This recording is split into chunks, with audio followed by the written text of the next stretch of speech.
Linda Castellani has a confession to make. She is a technical writing consultant.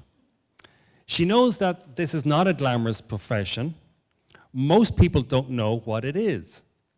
And she has learned that the quickest way to end a conversation at a party is to say that she's a technical writer. People's eyes glaze over and they suddenly remember an urgent errand at the other side of the room. Well, here's a little known fact. Technical writing consultants are actually superheroes. Yes, it's true.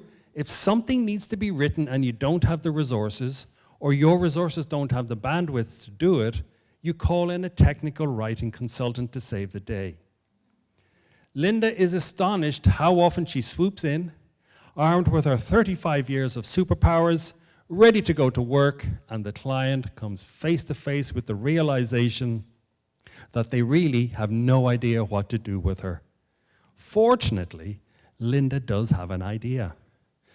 Listen as she tells you about it in the 3 myths, 2 problems, and a peanut butter sandwich. Please welcome Linda Castellani.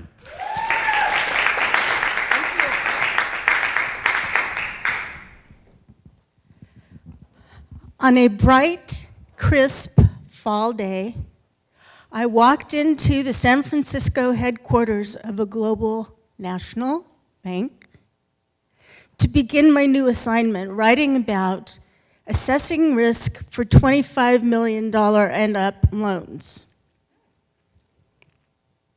I meet with the person who hired me, who is supposed to be my subject matter expert, or SME as we call them. And because I'm not a banker and I've never worked in this field before, I need information. So I say, I need some information. She hands me a stack of PowerPoint presentations about this high, all loose, none of them clipped together, none of the pages numbered, and no dates. And then she says, I have to catch a plane, I'll be gone for 2 weeks. She leaves.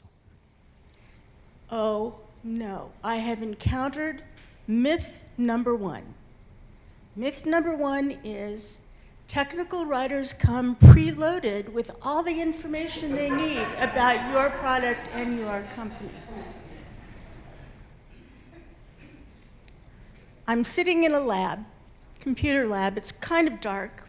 There's a man sitting at the front of the room working on a computer, and I'm allowed to sit behind him, look over his shoulder, and watch. He does a run through the product that I'm supposed to write testing instructions for, and I'm told that that's all the information I'm getting and it's due tomorrow. This brings us to myth number 2. A single conversation is all you need to get the information to work with, right? I'm at a giant multinational corporation whose name you would recognize instantly.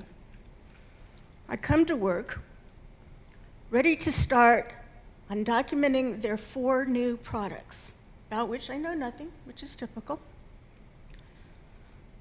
The second day that I'm there, the project manager walks up to me and says, so, what have you written so far?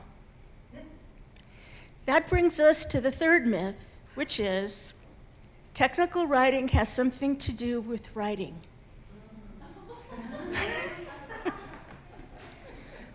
The truth is that it doesn't. Fully 50% of the time that I spend before I begin a project is doing research, taking in the information that I need in order to do the work. 20% is spent in meetings. Does that sound familiar to anybody?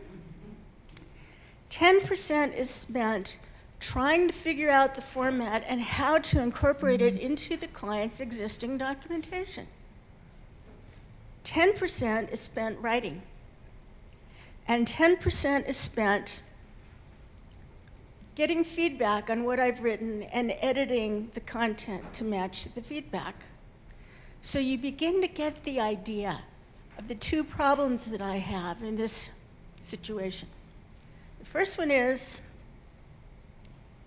the client doesn't get what they want if I don't get what I need.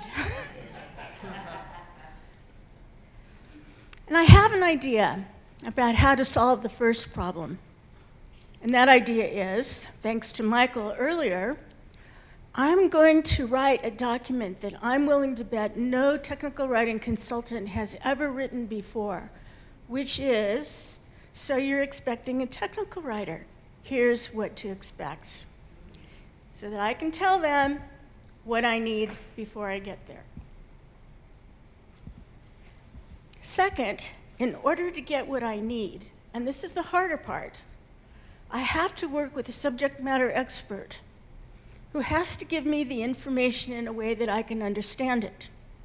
Generally, what I get is something akin to a plate of spaghetti, where I have to take each strand out and look at it, see where it begins, see where it ends, lay it down, take out the next strand, and figure out how they all work together.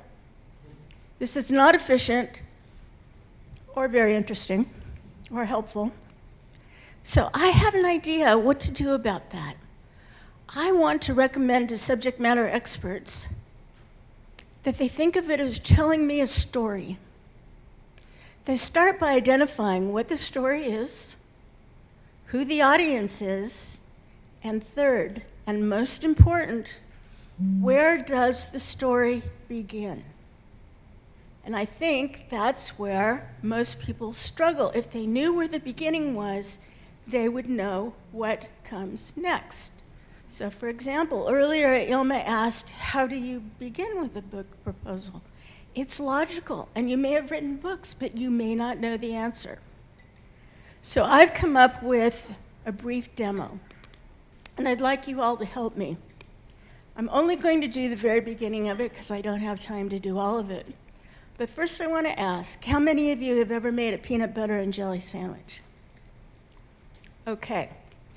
You are all my SMEs. We know that the story is how to make a peanut butter and jelly sandwich. We know that the audience is someone who's hungry.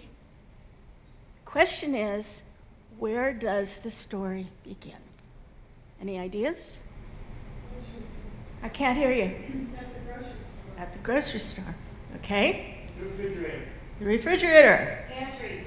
Pantry. Hunger pain. Hunger pain? You know, it's funny, somebody else said hunger and then admitting you're addicted to peanut butter and jelly sandwiches.